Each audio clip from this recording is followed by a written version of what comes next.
Espíritos! Tá eu aqui com vocês novamente, Antônio Neto, ou Neto Silva, chamem do que quiserem, importante é vocês estarem me chamando. Como anda a vida do garoto, do bebê, que Chico Xavier segurou em 2000 nos braços, dizendo supostamente ser a reencarnação de Emmanuel. Supostamente por quê, Neto?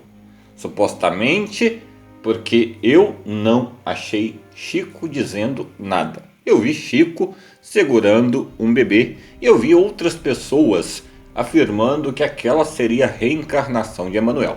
Em vídeo, escrito, apenas blogs e internets.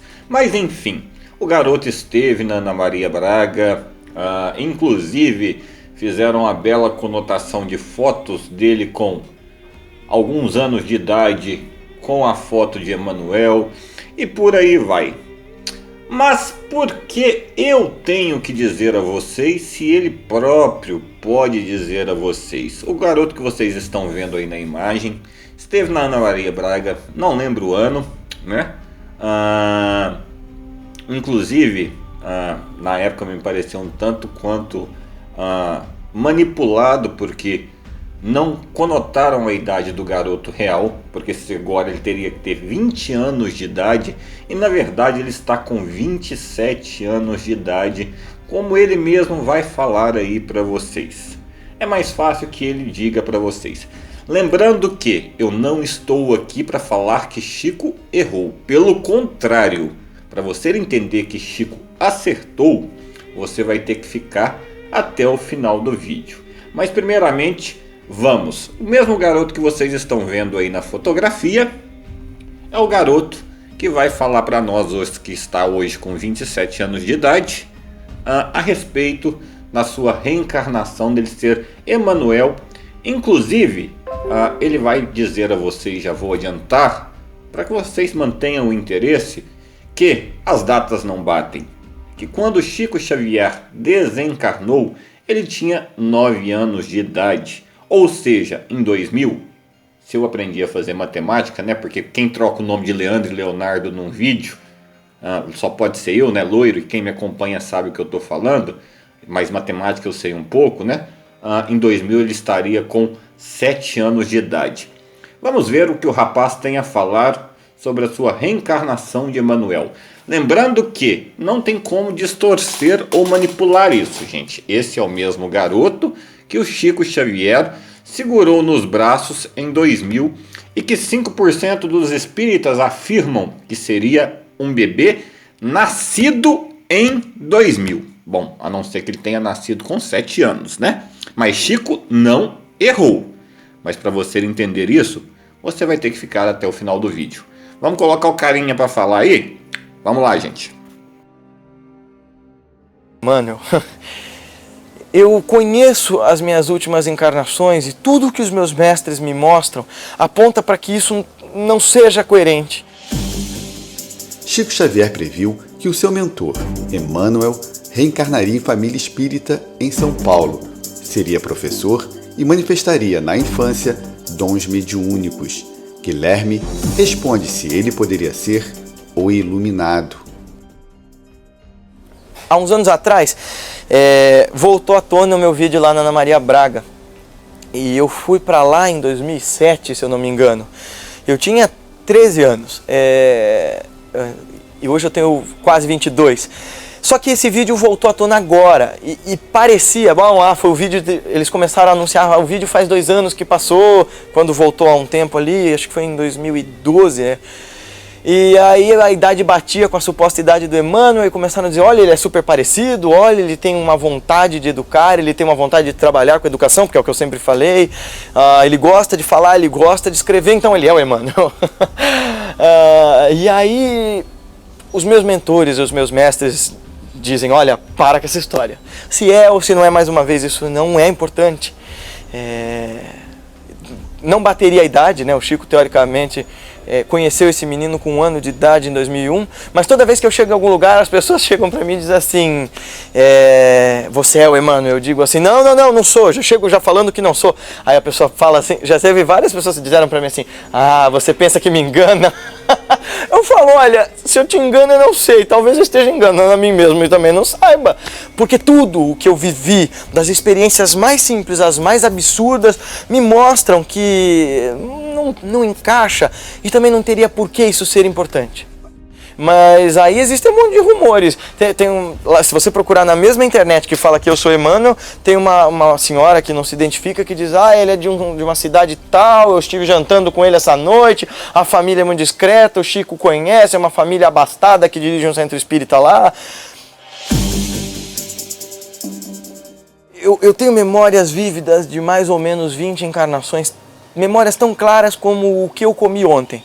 Eu sempre fui alguém muito integrado, muito engajado com o poder. As únicas vidas em que eu dei certo, vamos dizer assim, foram aquelas que eu passei aos pés do meu mestre, o mesmo que vem me acompanhando ao longo de todas as vidas. E na última encarnação dele, durante o comecinho do século XX, eu estive do outro lado do mundo fazendo qualquer outra coisa não muito proveitosa,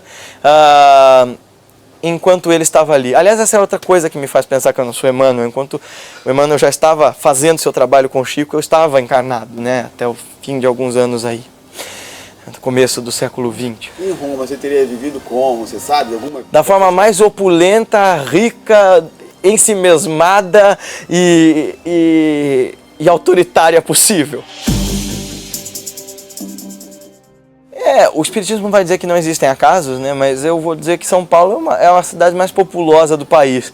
Tem 12 milhões de habitantes só ali na capital. A possibilidade de haver mais meninos médiuns ali do que em outras cidades, eu acho que estatisticamente falando é muito grande. Nossa salinha na Irmandade, eu atendo as pessoas em aconselhamento fraterno, em consultas e tudo mais, entrevistas, e é cada vez mais latente a presença de meninos e meninas muito jovenzinhos que vêm com mediunidades tão ostensivas quanto a minha. Eu vi uma vez, alguns anos depois do desencarne dele, mas foi só uma visão. E agora, fisicamente falando, não. A minha primeira orientadora espiritual foi uma discípula direta dele, que foi Dona Guilmar de Albanese, ali da Casa Perseverança. E o Perseverança todo se estruturou sob a orientação e a égide do Chico, né? Então eu vivi a leitura de tudo que ele escreveu, de tudo que ele falou, mas eu não tive a honra de conhecê-lo, até porque quando ele desencarnou eu tinha só 9 anos de idade, né? Isso foi em 2002.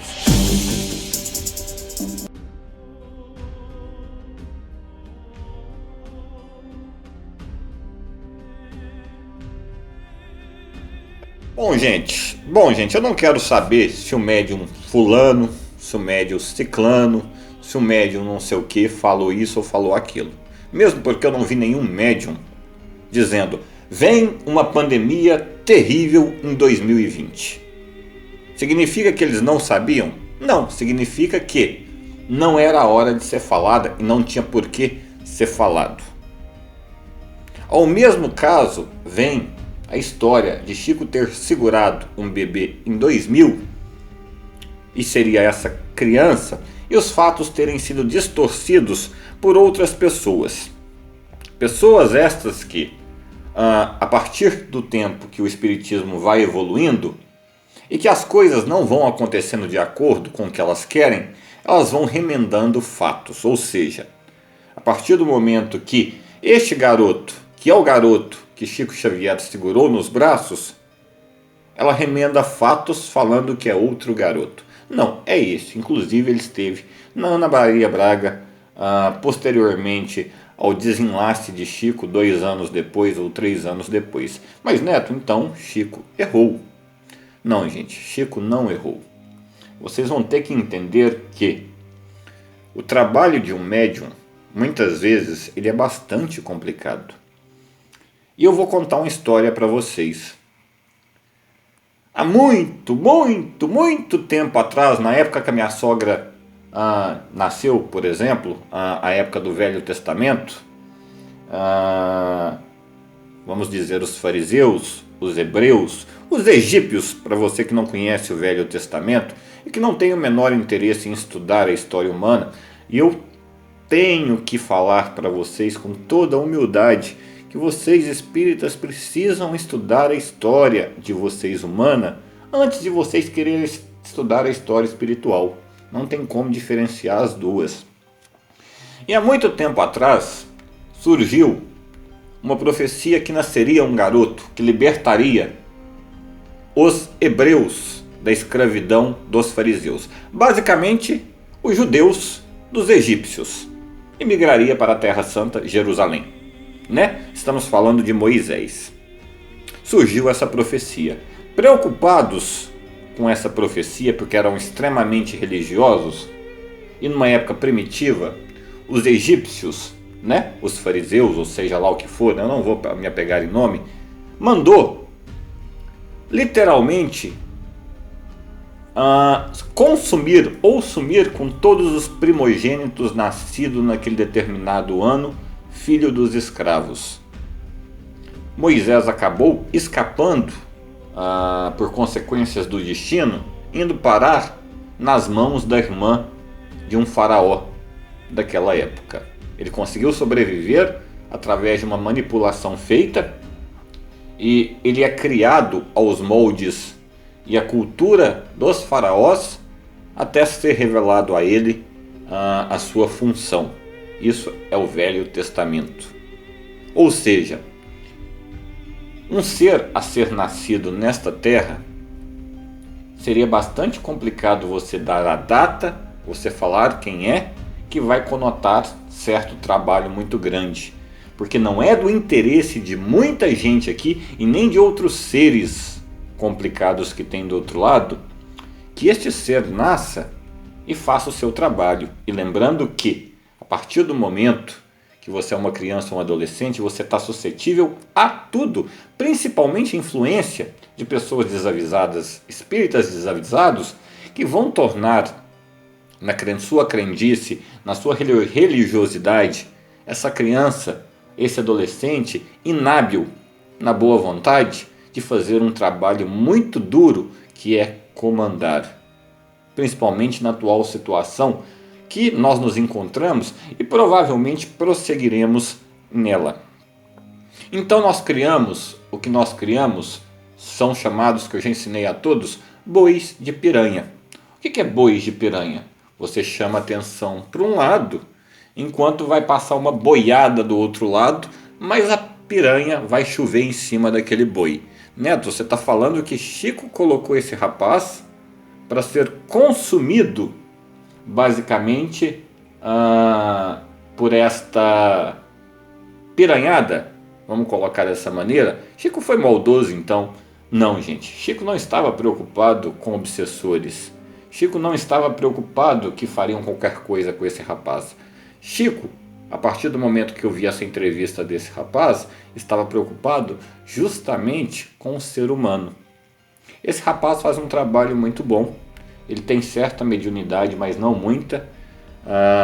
Ele basicamente não tem qualquer prerrogativa de liderança. Pelo contrário, fica muito claro nas entrevistas dele que ele é submisso ao que dizem a ele, tornaram ele assim. E basicamente ele foi criado basicamente a fazer um serviço. Então, o que culminou a ele foi o bem.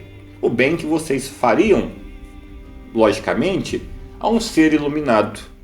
Mas não é propício a fazer o trabalho, ele não tem como ele fazer o trabalho, mesmo que um bebê poderia nascer com 7 anos de idade, o que eu acho inviável, coitada da mãe, ainda mais se for parto natural, Deus me livre, guarde. Bom, a minha sogra eu acho que aguentaria isso. Mas enfim, se tornaria inábil num trabalho de liderança, porque é provado historicamente que todos, inclusive Chico Xavier, que desenvolvem um trabalho muito grande de liderança, aonde faz mudança, leva uma vida dura de aprendizado e complicada, e a vida impõe isso a eles justamente para que eles aprendam, para que eles saibam a necessidade do ser humano, para que eles tenham em mente as dificuldades não só na teoria, mas na prática, para que eles sintam para fazerem o trabalho que tem que fazer, ajudar. Foi assim com Chico e será assim com Emmanuel também. Então Chico não erra, Chico apenas desvia a atenção. Não há como remendar esse fato, gente. O rapaz falou aí para vocês. Ele nasceu antes de 2000. É o mesmo garoto que Chico Xavier segurou nos braços, segundo muitos, bebê nascido em 2000. Então, as contradições são enormes. E quando houve as contradições, vieram vários médiuns tentando remendar. Qual é o remendo, Neto? O remendo é que Chico teria segurado no braço uma criança que hoje ele estaria com 20 anos e que Chico teria dito isso. Chico disse isso, mas é esse rapaz. Ele tinha 7 anos de idade, em 2000, quando Chico segurou ele no braço. Ele foi na Ana Maria Braga e hoje ele está com 27 anos de idade. Chico não errou. Jamais Chico erraria. Chico apenas fez o trabalho que ele deveria fazer. Desviar a atenção. Para um ser nascer no ano que fosse e nós não percebêssemos, para que nós não estragássemos o rapaz como foi feito. Estragássemos na nossa boa vontade. E hoje o rapaz, e há alguma prejudicialidade ao rapaz? Não, nenhuma. Nenhuma. Muito pelo contrário, o rapaz faz um trabalho pequeno e bonito. Vamos lembrar vocês também, gente, que nós temos hoje uma população de 85% de outras religiões. Sendo que da nossa religião, espiritualidade de linha branca, mesa branca, nós temos apenas 3, 4%.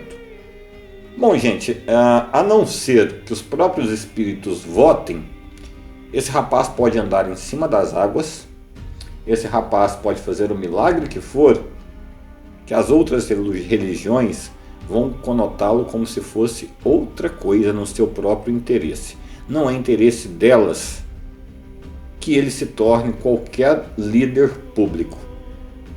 Ele jamais se tornaria presidente da República. Os demais religiosos de outras religiões, e lembrando que eles não têm a menor vertente de acreditar nisso, não jamais votariam nele, só pelo simples fato dele se denominar espírita. Já começa por aí. Hoje, com 27 anos, ele não conota qualquer participação política, qualquer conotação em estudo político e por aí vai. A vida de Emanuel vai ser completamente diferente. Está sendo completamente diferente. Venho aqui mais uma vez a dizer, os planos espirituais são mais complexos do que meros seres como nós podemos compreender. Nós dependemos disso e nós temos que ter a compreensão. É perfeitamente aceitável que nós erremos, mas não é aceitável que nós começamos a manipular fatos. A partir desse momento que nós começamos a manipular fatos, nós não somos diferentes de pessoas de outros países que fazem coisas ruins em nome de Deus. Nós criticamos outras religiões por andarem com livros debaixo do braço e veementemente enchendo a paciência dos outros, porque aquilo é verdade, sendo que a gente está fazendo a mesma coisa. Não é dado ao ser humano direito, de travar o ensinamento religioso como pragmático e sem mudança. Ele evolui a partir do momento que nós evoluímos. E nós estamos longe de evoluir. Há pouco tempo atrás, está aí no ar para vocês verem, invadiram o cemitério em Uberaba de Chico Xavier e lhe arrancaram a cabeça da sua estátua. Imagine o que poderia ser feito com uma criança que Chico colocaria como se fosse Emanuel e se isso concretizaria como verdade. Neto, Chico mentiu então? Não, ele não mentiu. Ele fez o trabalho que ele deveria fazer, com muito amor e provavelmente subjugando os seus princípios para o nosso bem, que foi assim que ele viveu. Ele sempre se subjugou para o nosso bem. para o bem coletivo. E assim ele morreu, sobrejulgando a sua saúde, sobrejulgando os seus princípios, sobrejulgando a sua vida, para que nós tivéssemos uma. Não seria diferente nesse trabalho também.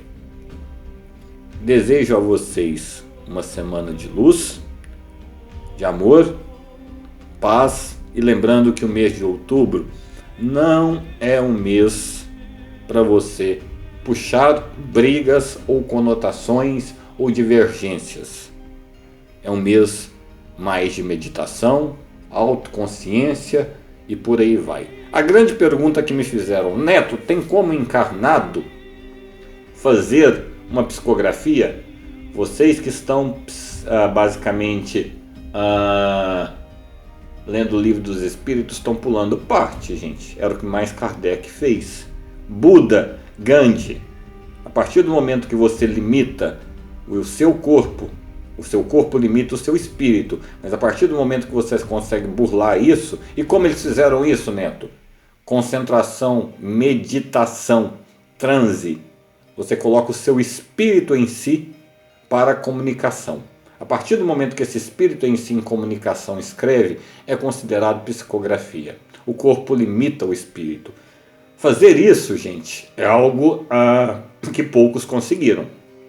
Gandhi, Buda, Kardec, Chico, eu não sei se ele chega a fazer isso, mas a partir do momento que ele psicografa algo em relação a Kardec, ele está fazendo isso. Porque todos nós sabemos que ele é a reencarnação de Allan Kardec. Então, sim, gente, é possível. Recomendo a vocês mais aprendizado, mesmo porque a hora, isso é uma lei natural, a hora do velho ir e do novo chegar, sempre chega. E o novo se transforma velho e vai e o novo chega. Essa é a ordem natural das coisas. Nós temos que aceitá-la. Fiquem todos com Deus. Até a próxima, gente. Uma semana de luz, um mês de luz e abençoado a todos vocês.